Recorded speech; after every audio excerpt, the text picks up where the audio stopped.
de commencer par deux citations reliées à deux images. La première citation est une citation relativement classique, elle vient de Charles Baudelaire et elle est liée à ce tableau de Gustave Courbet, peint lors d'une visite qu'il rend à un de ses mécènes, Alfred Bruyas, à Montpellier, qui l'emmène donc à Palavas-les-Flots. Je ne crois pas que Palavas-les-Flots soit comme ça aujourd'hui. Ça, c'est un des problèmes de la mer, peut-être aussi, c'est que la mer n'est plus la mer, comme disait l'autre. Voilà. Et est-ce que vous voulez qu'on baisse un peu plus la lumière? Ah, ça, c'est comme vous voulez. Plus les gens verront les images, mieux ça vaut. C'est pas ce que je raconte qui soit tellement important. Mais... Et donc, je pensais, en prenant ce salut à la mer de Courbet, à la phrase, bien sûr, de Baudelaire, « Homme libre, toujours tu chériras la mer ». Et j'ai voulu aussi introduire, là peut-être il faudrait un peu baisser, parce qu'ils vont penser qu'ils voient quelque chose, mais en fait, voilà, mais c'est pas grave.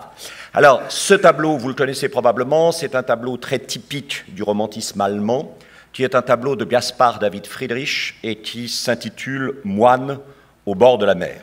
Loïc vient de parler de la spiritualité de la mer. Il est clair qu'à la fin du XVIIIe siècle, sous la double influence de Burke, le théoricien du sublime, et puis de la reprise de cette théorie du sublime dans l'opuscule sur le sublime et dans la troisième critique de Kant, la mer est une des figures essentielles du sublime.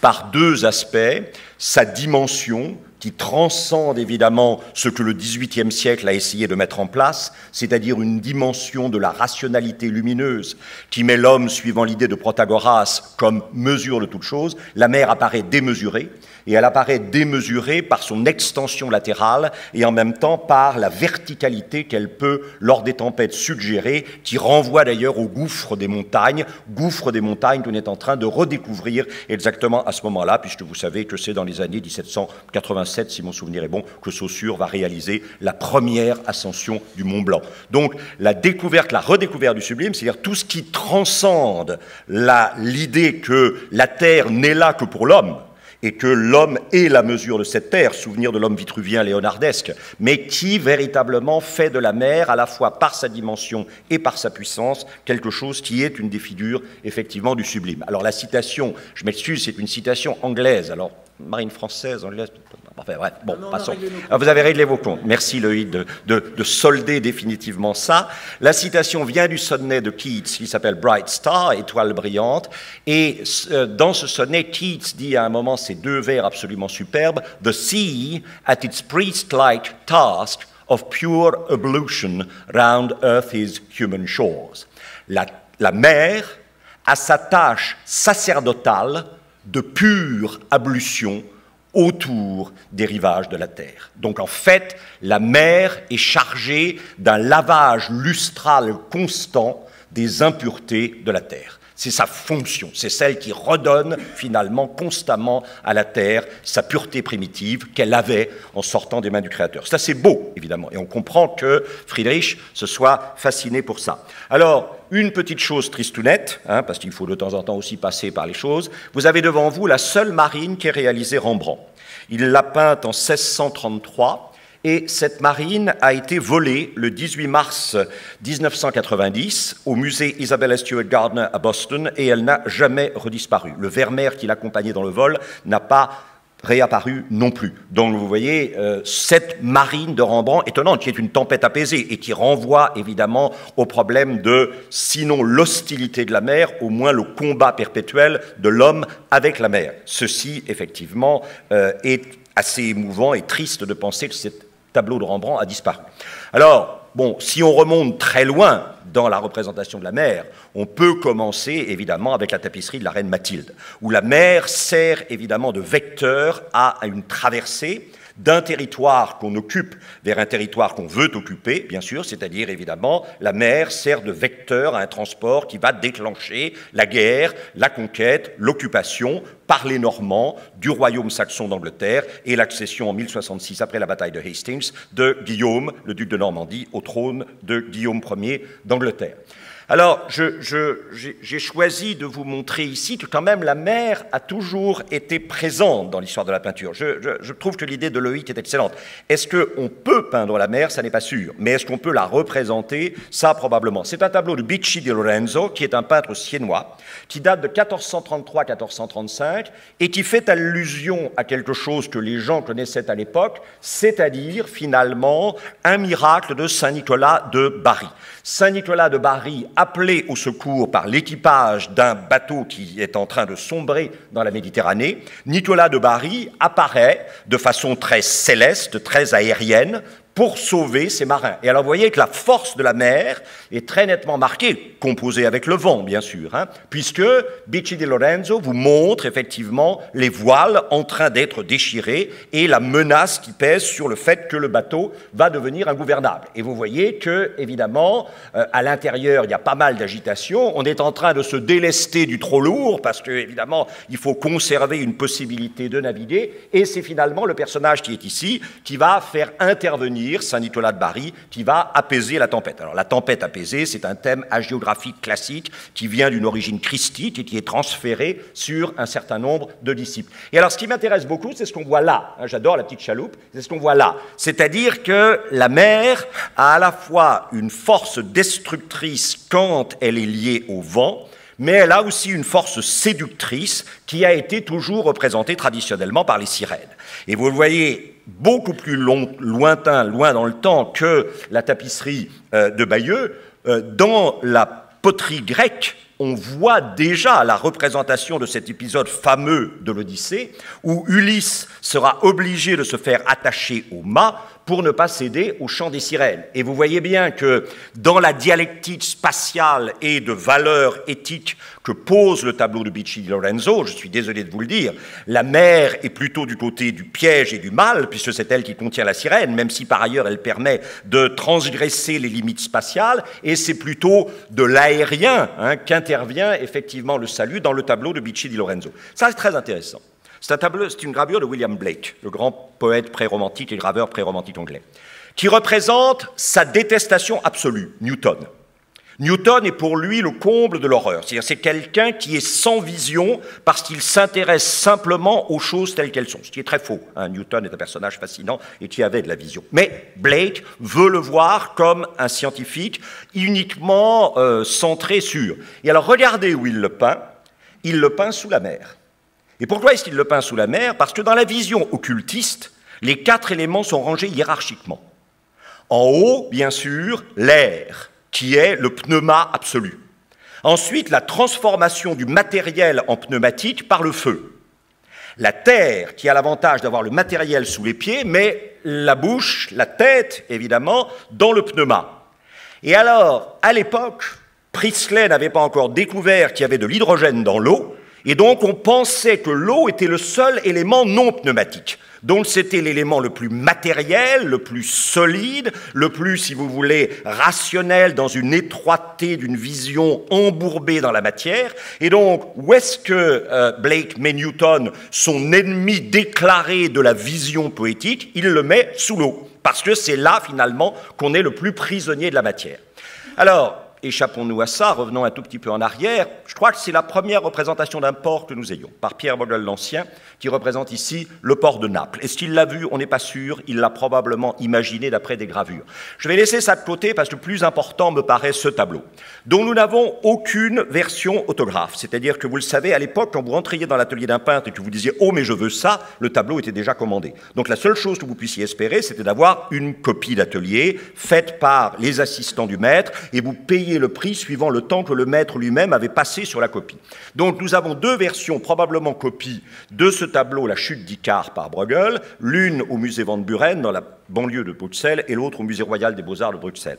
Et nous avons ici, effectivement, quelque chose qui est très intéressant, parce que je vous ai dit la chute d'Icare, maintenant je suppose que vous êtes tous à la recherche d'Icare. Le moins qu'on puisse dire, c'est que ça n'est pas d'une visibilité... Oui, très bien, ça n'est pas d'une visibilité folle. Il est là-bas, vous voyez, et alors, de ce déplacement du sujet, hors du centre du tableau vers sa périphérie, naît très probablement une autre vision du sens du monde. C'est-à-dire que le sens du monde n'est plus éclairé par les grands récits dogmatiques qui nous viennent de de l'Antiquité, soit les récits dogmatiques judéo-chrétiens, soit les récits dogmatiques gréco-latins, mais c'est finalement la célébration du contemporain qui devient le lieu de l'appréhension le plus essentiel du sens. Alors vous le voyez, le soleil est représenté à moitié, ça c'est fabuleux. Vous voyez, on est très peu de temps après 1543.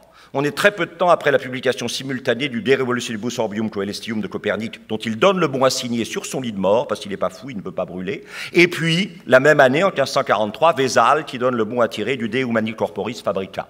On est en train d'entrer dans un monde dont la vision change. C'est-à-dire 14 siècles et demi d'organisation visuelle et dogmatique du monde sont en train de s'effondrer. Et l'idée que, quand le soleil, évidemment, n'était pas là, il n'occupait personne d'autre. Vous voyez que ce demi-soleil nous condamne à avoir une vision relativement partielle de notre importance dans le monde. Quand le soleil ne nous éclaire pas, il est en train d'en éclairer d'autres. Et à ce moment-là, évidemment, qu'est-ce qui se passe, hein? Deuxièmement, l'opposition, alors classique, je crois, à l'époque, entre le château fort médiéval insulaire qui est en ruine, et puis la figure de l'avenir, c'est-à-dire la ville portuaire ouverte sur les échanges, importations, exportations. La seule figure valable de l'habitat humain, c'est la ville ouverte, la ville port, la ville qui consacre les échanges. Et alors ensuite, évidemment, il nous faut chercher absolument notre cher Icare. Le voilà, hein, le voilà Icare. Vous allez le retrouver au pied, évidemment, du pêcheur. Hein. Deux petites jambes qui dépassent de la mer. Et alors, évidemment, le fait que Bruegel ait mis Icare au plus près du bateau est extrêmement intéressant. Parce que quand on regarde, alors il y a probablement le souvenir de la préoccupation de voler qui est chez Léonard de Vinci à l'époque, mais regardez ça, le bateau, lui, et les détails sont fabuleux, le bateau est une aventure collective. Et je pense qu'effectivement ici, ce que Bruegel veut nous dire, c'est l'aventure d'Icare est singulière, c'est une seule personne, elle est fondée sur la verticalité, et elle est au plus près en parallèle à la surface du tableau. L'aventure du bateau, c'est une aventure collective, c'est une aventure d'horizontalité et pas de verticalité, et c'est une aventure d'exploration de l'épaisseur du réel plutôt qu'une manière de rester parallèle à la profondeur du réel. Et alors ce que je trouve absolument magnifique, c'est la façon dont cet homme, ce laboureur, pose le pied fermement dans l'ici et déclenche d'une certaine manière la possibilité de l'ailleurs, de même que c'est la possibilité de l'ailleurs qui nous requiert à l'habitation passionnée de l'ici. C'est peut-être la première représentation de tempête, Parios de Montpère, un contemporain de Pierre Bruegel l'Ancien, et nous entrons maintenant, alors il faut bien le dire, dans les gens qui ont fondé la peinture de marine, c'est-à-dire évidemment les habitants des Provinces-Unies, ceux que nous appellerions aujourd'hui anachroniquement les Hollandais. Vous avez ici la trace, bien sûr, du fait que la Hollande est le premier pays au monde à avoir compris pratiquement, le cas de Venise, mais Venise, à cause de la prise de Constantinople, a été obligée de renverser son identité de maritime et commerciale en terrestre et agricole. Mais Amsterdam est la seule ville à avoir maintenu cette idée que la richesse ne naît pas de la production des choses, elle naît de l'organisation de leur circulation. Et elle naît du prélèvement financier à chaque fois que, évidemment, la marchandise circule. Mais pour la faire circuler, il faut s'assurer une certaine maîtrise des mers. Et ça n'est pas rien de penser que ce pays, qui a très peu de terres, à l'époque, on n'a pas encore poldérisé complètement les Provinces-Unies. Ce pays qui a très peu de terre va effectivement devenir pendant environ 4 ou 5 décennies la puissance hégémonique du monde. Cette puissance hégémonique sur le monde, il va falloir que les Provinces-Unies réformées la conquièrent d'abord vis-à-vis de l'Espagne. Et vous avez ici une des batailles navales peintes par Hendrik Vroom qui illustre effectivement le combat des Provinces-Unies réformées contre l'autorité jugée tyrannique et perverse d'une Espagne catholique romaine sous la férule de Philippe II, dont les représentants locaux sont Marguerite de Parme, le duc d'Albe et Antoine Pernaut de Granvelle, le fils de Nicolas Pernaut de Granvelle, qui avait été chancelier de Charles Quint. Et donc, c'est cette idée, si vous voulez, ici, que la peinture accompagne véritablement, en quelque sorte, l'engendrement de la nation à son existence par la victoire sur les mers. Et ensuite, quand la question de la dépendance de l'Espagne sera résolue, on se trouvera confronté, bien sûr, à une autre puissance qui est libérée de la guerre des Deux Roses, libérée des querelles de la Réforme, peut s'engager enfin, île qu'elle est, dans, effectivement, l'occupation de la mer. Et vous voyez ici un tableau assez passionnant de William van Velde, qui, en 1666, montre, capturé par la flotte hollandaise, le bateau qu'on appelle The Royal Prince, le prince royal, qui est en train de déployer un drapeau blanc pour signaler, effectivement, qu'il se rend à l'issue de de la bataille. Alors ça, c'est très important parce que nous avons aussi peint par Jan van de Cappel quelque chose qui est essentiel dans l'identité des Provinces-Unies. Cette soumission absolue de l'autorité militaire, quelle qu'elle soit, à l'autorité élue par le peuple. Et vous avez ici ce qu'on appelle la barge des régents. Alors vous le savez, les Provinces-Unies sont gouvernées par des États généraux, par du législatif. Ils suscitent évidemment à intervalles réguliers un exécutif qu'on appelle les régents. En cas de crise ou de problème équivalent probablement du dictateur de la République romaine, le grand pensionnaire, ça coûtera beaucoup de choses à Jean de Witt de l'avoir été à un moment, et en tout état de cause, les Provinces-Unies se refusent à une autorité militaire permanente, puisqu'il n'y a pas d'armée en temps de paix, et on confie éventuellement à une armée citoyenne la défense du pays, si besoin est, sous l'autorité d'un personnage qu'on appelle le Stadthuder, celui qui hold, celui qui tient, Stadt, l'État, et qui va devenir héréditaire dans la famille d'Orange-Nassau à la résistance d'un certain nombre de gens qui trouvent que ce poste de Stadthuder héréditaire annonce inexorablement une monarchie héréditaire. Mais vous voyez ici, ce qui est très intéressant, c'est sur cette mer extrêmement calme, vous avez l'hommage rendu par la flotte de guerre à, effectivement, la barge des régents, pour signaler, évidemment, que, quelle que soit la puissance et la force de la flotte des Provinces-Unies, elle est soumise à l'autorité civile et à l'autorité élue. Alors, nous avons ici un tableau de Bonaventure Peters, qui date, en gros, des années 1650-1652. La reproduction n'est pas très bonne, je m'en excuse, parce que quand on va chercher sur Google des peintres un peu secondaires, les reproductions ne sont pas toujours excellentes. Mais vous voyez très bien que nous sommes ici dans un décor profondément exotique. La mer, c'est effectivement la confrontation avec l'exotisme de l'altérité. Je crois que ici, c'est-à-dire cet exotisme de l'altérité qui va nous permettre de définir notre propre identité, finalement. Et évidemment, dans ce port d'Orient, s'annonce une peinture qui va devenir obsessionnelle, c'est celle des ports. Soit évidemment chez Claude Gelée, dit le Lorrain, cette confrontation essentielle entre ces architectures verticales et cette mobilité horizontale qui va poser l'oxymore, l'opposition terme à terme de la verticalité et de la pierre avec l'horizontalité et la mobilité comme étant essentielles d'une certaine manière à la compréhension par l'homme de son destin sur la terre. L'homme est là pour construire, mais l'homme est là aussi, d'une certaine manière, pour apaiser le mouvement. Souvenez-vous de cette phrase magnifique de Yourcenar dans Alexis ou le traité du 20 combats, qui pourrait s'appliquer à la mer. J'aime que le temps nous porte et non qu'il nous entraîne. Vous voyez, j'aime que l'eau nous porte, j'aime que la mer nous porte et non qu'elle nous entraîne. Et puis alors, j'ai voulu quand même rendre hommage à Louis XVI, souverain un peu décrié, dont il faut se souvenir qu'il a commandé, effectivement, il a commandité à Vernet une série de ports, rappelant que la France a toujours été déchirée entre d'un côté, c'est sa position géographique qui le lui impose, toujours été déchirée entre d'un côté les aventures terrestres et continentales et de l'autre, effectivement, les aventures navales. Vous avez ici, bien sûr, par Claude-Joseph Vernet, la présentation du port de Toulon, et vous voyez que sur ce port de Toulon, effectivement, en dehors des constructions que le port a nécessitées, vous avez à la fois une activité qui est une activité probablement militaire, et de l'autre, une activité commerciale. Alors, le plus étonnant dans les Provinces-Unies, c'est cette réflexion, ou cette méditation plus exactement, que les peintres ont menée sur l'eau. Parce que l'eau des Provinces-Unies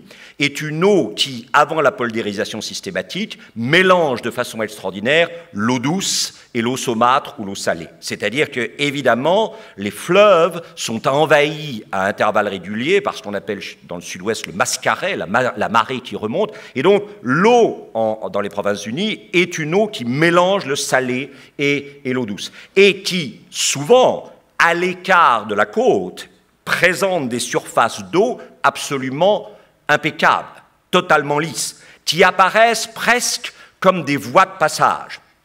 Vous avez probablement lu, comme moi, le premier essai dont Roland Barthes a voulu faire l'ouverture de son volume d'essais critiques, qui s'appelle « Le monde-objet », qui est une méditation sur la Hollande au siècle d'or, au XVIIe siècle. Et il a tout un passage dans lequel il explique que ce qui est extraordinaire, c'est que l'eau à la fois de la mer et l'eau du fleuve, mélangées, deviennent, dans les Provinces-Unies du XVIIe siècle, non pas un obstacle, mais au contraire quelque chose qui facilite constamment le passage, l'échange, la circulation. Et que l'eau des Provinces-Unies est une eau qui diffuse, qui répand, qui appelle à elle, qui renvoie et qui est finalement la pulsation même, ce qui permet la pulsation même du mouvement dans, effectivement, les provinces. Alors, bon, j'ai voulu, effectivement, rappeler qu'il y avait quand même un certain nombre de très grands peintres de marine, ceux qui peut-être sont moins engagés dans des sujets à proprement historiques et qui méditent. Vous voyez ce que Barthes dit sur le fait que, finalement, l'eau des Provinces-Unies, c'est comme une route, c'est comme une voie de passage. Il y a un monde fou. On est dans le port de Dordrecht, ici. Et ce port de Dordrecht, alors c'est Albert Cuyp, vous l'avez probablement reconnu, ce qui s'intéresse, et ce qui est absolument miraculeux chez Cuyp, ce qui n'est pas rendu parfaitement ici, loin de là, c'est la qualité extraordinaire de la luminosité des soleils rasants disposés soit à droite, soit à gauche du tableau, qui viennent éclairer horizontalement, effectivement, les différentes présences, que ce soit des présences d'ailleurs d'animaux domestiques ou des présences de bateaux comme ici. Mais vous voyez l'extraordinaire circulation qui se répand partout. Et ce port de Dordrecht a été longuement regardé par Turner, qui a fait une sorte, vérifiant une fois de plus la doctrine de l'intertextualité, c'est-à-dire qu'on fait plus des œuvres d'art en réponse à des œuvres d'art existantes que par rapport au réel. Je pense que le port de Dordrecht de Turner est d'évidence une méditation admirative sur le port de Dordrecht, bien sûr, de Cuyp. Et ce port de Dordrecht qui célèbre une mer, encore une fois, où une eau à la fois salée et douce, mélangée, réconcilié d'une certaine manière, qui est totalement favorable à la circulation, à l'échange, au passage. Alors là, ce n'est pas tout à fait réconcilié, il s'agit d'un personnage qui s'appelle Backhuizen, et nous retombons sur le thème du danger et de la tempête. Ce thème du danger et de la tempête, qui, effectivement, vous le voyez, creuse la mer et en fait presque une chaîne de montagnes mobile. C'est comme si on avait, si vous voulez, une chaîne de montagnes qui était en tremblement de terre perpétuel et que la mer se dérobait constamment ou venait à la rencontre inattendue du bateau constamment. Et vous le savez, Claude-Joseph Vernet, dont nous avons vu les ports tout à l'heure, est quelqu'un qui, dans effectivement la tradition, presque devenue tradition à l'époque où il peignait du sublime, a réalisé un certain nombre de scènes de tempête qui étaient illustrées en même temps littérairement dans ce qu'on appelle le roman gothique. Dans tous les romans gothiques, en particulier ceux de Mrs. Radcliffe, une romancière gothique anglaise, vous avez traditionnellement la scène de tempête avec les gens qui, sur le rivage, sont en train de lever les bras au ciel ou de prier ou de détourner le visage, différentes formes effectivement par lesquelles le sublime transmet ce que Burke appelait A-W-E, c'est-à-dire la crainte religieuse. La mer, ici, véhicule la crainte religieuse. C'est-à-dire que face, si vous voulez, à cette réduction de Dieu à une puissance systématiquement rationnelle, l'architecte ou l'horloger des Lumières du XVIIIe siècle, le sublime, par le biais de la mer, par le biais de la montagne, par le biais de la forêt labyrinthique, va tout d'un coup ramener à un Dieu sensible au cœur. Et un Dieu sensible au cœur, alors, si vous reconnaissez Jean-Jacques Rousseau là-dedans, je pense qu'effectivement, vous avez tout à fait raison, mais ce Dieu sensible au cœur qui va, d'une certaine manière, non pas respecter le cœur humain, mais d'une certaine manière lui imposer une sorte de viol de la sensation pour lui faire se rendre compte que quand l'homme prétend de Dieu qu'il n'est qu'architecte ou horloger, il passe complètement à côté de la dimension essentielle de Dieu. Mes voies ne sont pas vos voies et mes chemins ne sont pas vos chemins. Alors, on retrouve ça chez Turner. Turner est quand même, reste un des très grands peintres. Je remercie Loïc d'en avoir parlé tout à l'heure. Turner reste un des très grands peintres de la mer. Et vous voyez que ce sublime, c'est-à-dire l'idée d'un sol toujours mouvant et d'une certaine manière imprévisible dans sa mobilité, ce sol toujours mouvant qui tantôt se dérobe de manière inattendue, tantôt répond trop tôt aux pieds qui s'avancent, à bord du bateau et dans le rapport de la coque du bateau avec la vague, on a ici effectivement la jetée de Douvres qui est étonnante. Vous savez que Turner, je n'ai pas rapporté ce tableau-là parce que je n'ai pas trouvé de reproduction satisfaisante tellement il est problématique au point de vue, c'est là où il se pose la question effectivement de la matière picturale. La matière picturale de Turner est éminemment l'embrun, c'est-à-dire ce mélange d'eau et de vent. Et il est très difficile effectivement de rendre compte de l'embrun en peinture, plus difficile encore d'en rendre compte dans les reproductions de tableaux. Mais vous savez que Turner, lors d'une tempête, lors d'une de ses traversées de la Manche, a essuyé une tempête et que plutôt que d'aller se réfugier dans les cales comme on le lui ordonnait, il a demandé qu'on l'attache au mât du bateau pour pouvoir être dans l'œil du cyclone et éprouver ce que c'était vraiment qu'une tempête. Et le fameux tableau qui s'appelle Steamer, bateau à vapeur dans la tempête, est directement inspiré par les souvenirs visuels et auditifs que Turner avait de cette expérience extraordinaire qu'il s'est imposée. Alors, c'est difficile de parler de la mer sans parler quand même du tableau français qui est peut-être le plus emblématique d'un rapport problématique avec la mer, qui est bien sûr le radeau de la Méduse, je vous rappelle, peint en 1818-1819 par Théodore Géricault et évoquant des événements qui s'étaient déroulés le 2 juillet 1816 où, effectivement, la frégate, la Méduse ayant sombré, les survivants avaient pris place sur un radeau. Alors, vous le savez, ce qui a évidemment... Ça a été étouffé à l'époque, mais il est évident que la mer a poussé l'homme à une redéfinition de son humanité. C'est-à-dire qu'il y a eu probablement du cannibalisme sur le radeau de la Méduse. Et ce cannibalisme, évidemment, a été vu comme une transgression de l'identité ou de l'humanité, l'identité humaine, de l'humanité elle-même. Et c'est vrai que les conditions extrêmes dont on s'aperçoit un tout petit peu par les détails, avec évidemment toujours la possibilité que là-bas, au fond, apparaisse une voile qui viendra les sauver. Mais le problème, c'est que dans une mer en tempête, quand on est à bord d'un radeau, on n'est pas forcément aussi visible qu'on le souhaiterait. Et donc ce phénomène d'un enfermement mouvant, qui, évidemment, va conduire à transgresser les limites de l'humanité normale. Et c'est clair que la mer, d'une certaine façon, dès qu'elle entre dans un rapport de défi à la présence humaine, conduit l'homme à une sorte de outre-normalité. Ça, c'est évident. Alors, bon... Vous le savez, ça c'est très intéressant, absolument superbe. Le Fighting Téméraire conduit à son dernier mouillage, qui est un tableau fabuleux, qui représente le passage d'un monde à un autre. C'est-à-dire qu'on est en train de passer du monde extrêmement élégant et aristocratique de la marine à voile, puisque le Fighting Téméraire, c'est le superbe voilier, bateau de guerre qui est derrière, qui est en train d'être ramené vers le dock de Chatham pour y être transformé en bois de chauffage.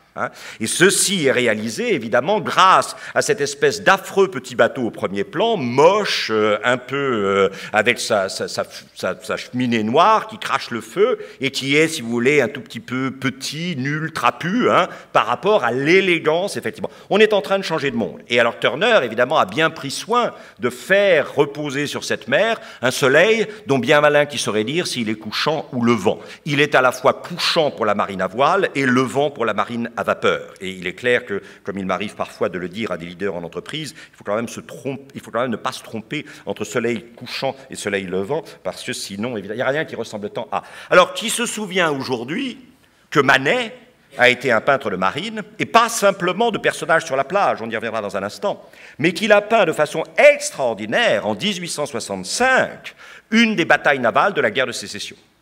Puisque, en fait, le bateau que vous voyez au premier plan est un bateau de guerre sudiste, qui porte d'ailleurs le nom d'un des États de la Confédération, l'Alabama, qui s'est réfugié dans le port de Cherbourg pour refaire ses forces. Vous savez qu'à l'époque, le Sud est contraint à un blocus terrible par la flotte du Nord.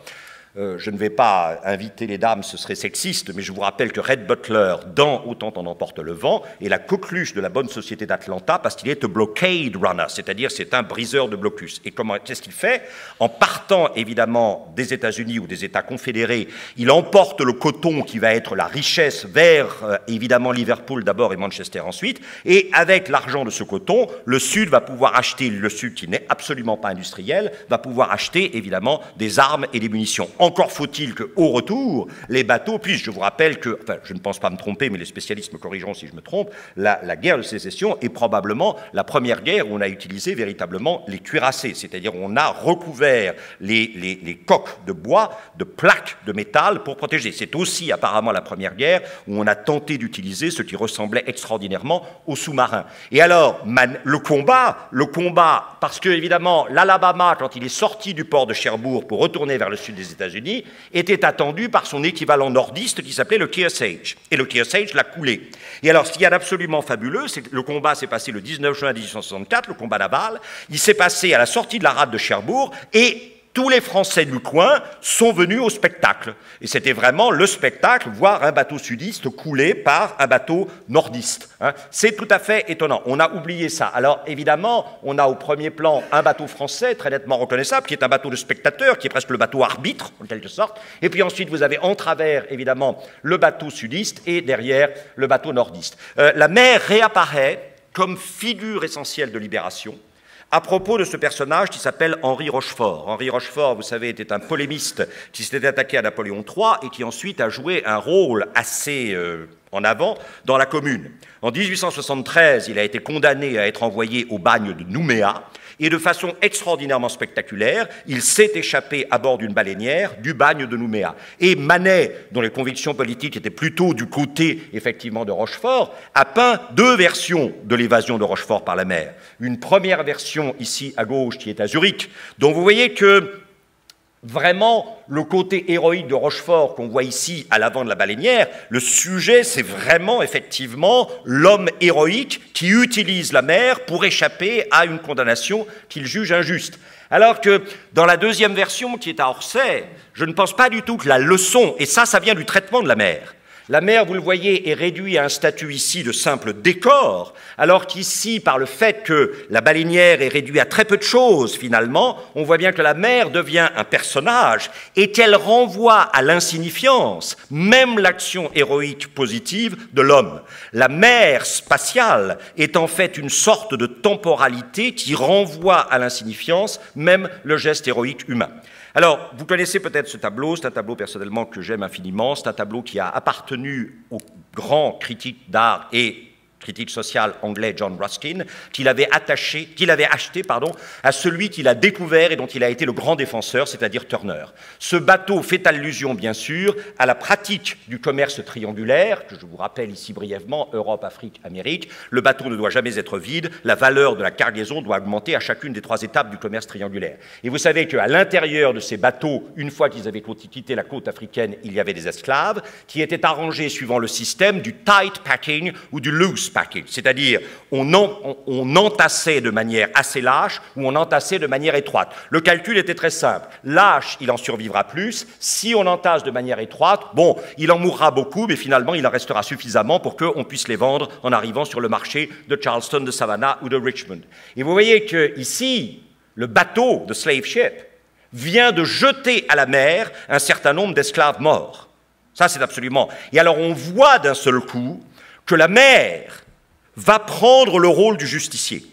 C'est-à-dire que face à ce que ce geste a finalement de unmentionable, d'immensionnable, de terrible, la mer, en particulier avec la complicité du soleil, va créer une sorte de tourbillon, de vortex central, dont on a l'impression que le bateau, qui est incliné vers l'arrière, a très grand mal à s'échapper, parce que d'une certaine façon, attirer le bateau dans le tourbillon et le noyer, c'est lui faire payer effectivement l'horreur dont il vient de se rendre victime. Et alors de façon tout à fait extraordinaire, le détail bien sûr est ici, on a l'impression, de manière un peu ironique, que cette tâche d'ablution dont Keats nous parlait tout à l'heure, d'une certaine façon, la mer envoie effectivement les poissons pour nettoyer, faire disparaître finalement ce que ce geste avait d'horrible pour que la mer puisse retourner, la mer qui a été souillée par le crime de l'homme, la mer puisse retourner finalement effectivement à... Et je rejoindrai encore une fois Loïc, c'est probablement un des tableaux les plus fascinants de Turner sur la mer à cause de cette dérive irrésistible vers l'abstraction.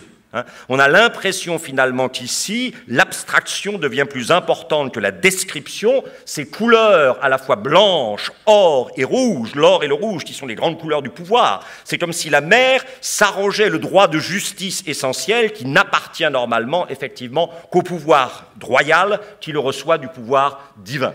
Alors au XIXe siècle, la mer va devenir effectivement, et je voudrais beaucoup insister, j'ai pas eu le temps de, c'est Boudin. Boudin est un peintre que j'adore. Et Boudin est un peintre qui a toujours fait de la mer à la fois l'endroit essentiel, presque une figure de la mort, et les tableaux de Boudin sont toujours le lieu d'une sociabilité un instant suspendue avant le bascule inévitable dans la mort, même si cette sociabilité est avec soi-même, comme on le voit ici.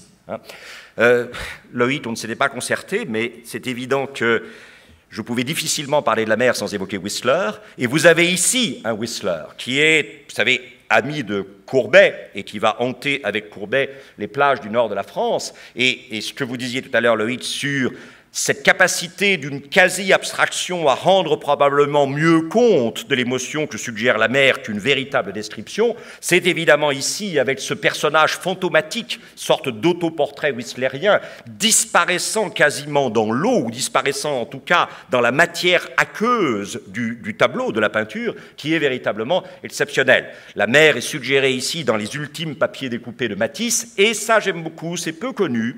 C'est un peintre californien qui s'appelle Richard Diebenkorn, qui habite dans une résidence au bord de la mer, pas très loin de Malibu, et qui a fait une série absolument extraordinaire de tableaux qui sont une méditation sur l'horizon marin de sa demeure. C'est la série qu'on appelle les Ocean Park. J'en ai rapporté qu'un, il faudrait avoir beaucoup plus de temps pour en parler, mais j'ai toujours, citation pour citation, pensé qu'on entendait ici, vous savez, le Valéry du cimetière marin. Ce toit tranquille où marchent des colombes, entre les pins palpitent, entre les tombes, midi le juste y compose de feu, la mer toujours recommencée, aux récompenses après une pensée qu'un long regard jeté sur le calme des dieux. Il y a quelque chose d'un long regard jeté sur le calme des dieux ici que je trouve personnellement avec une abstraction, là aussi, Loïc. Voilà. Alors, j'ai voulu terminer par un peintre que j'aime infiniment, qui est un peintre américain de la deuxième moitié du XXe siècle, qui s'appelle Winslow Homer.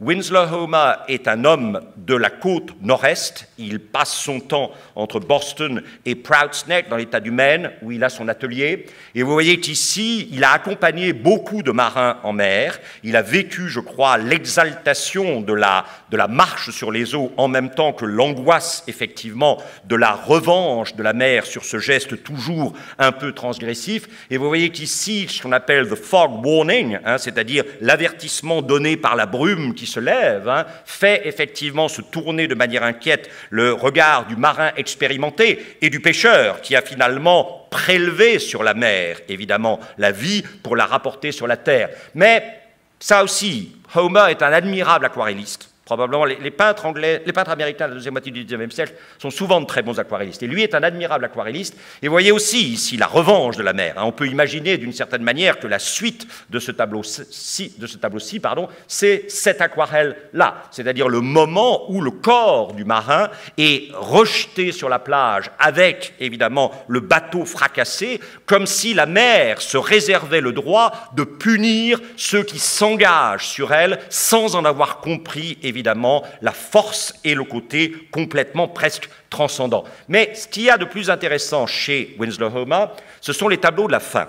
Il y a quelques années, au musée Clark à Williamstown, à l'extrémité du Massachusetts, musée qui a été fondé par le propriétaire de Singer, qui voulait mettre tous ces tableaux dans un endroit qui ne risquait pas de recevoir une bombe atomique. Donc il est allé les mettre dans le nord-ouest de l'État du Massachusetts, où il est peu probable, effectivement. Et c'est un des plus beaux musées des États-Unis, où très peu de gens vont, parce que c'est dans un trou complètement perdu, mais dont la collection est extraordinaire. Il avait épousé une femme française, Francine, qui avait fait une fin, comme on dit chez les gens qui savent parler, mais elle adorait Renoir, et il lui a quand même offert 47 Renoirs de son vivant, ce qui n'est quand même pas rien. Et alors, vous voyez, à la fin de sa vie, Winslow Homer n'a pratiquement plus traité qu'un seul sujet. Vous savez ce que Gaston Bachelard appelait la monotonie géniale. Et vous voyez, et ce sujet est toujours le même. C'est toujours la rencontre entre la mobilité liquide et l'intraitabilité solide et architecturée de la Terre. Hein. Et alors, ce n'est pas du tout le monde des vagues, tel que Courbet, mais c'est véritablement l'opposition constante entre deux principes essentiels, l'architecturale solide et volumétrique de la Terre, des rochers en particulier, et la liquidité toujours créatrice de formes éphémères mais essentielles que produit la mer quand elle entre en contact avec son contraire.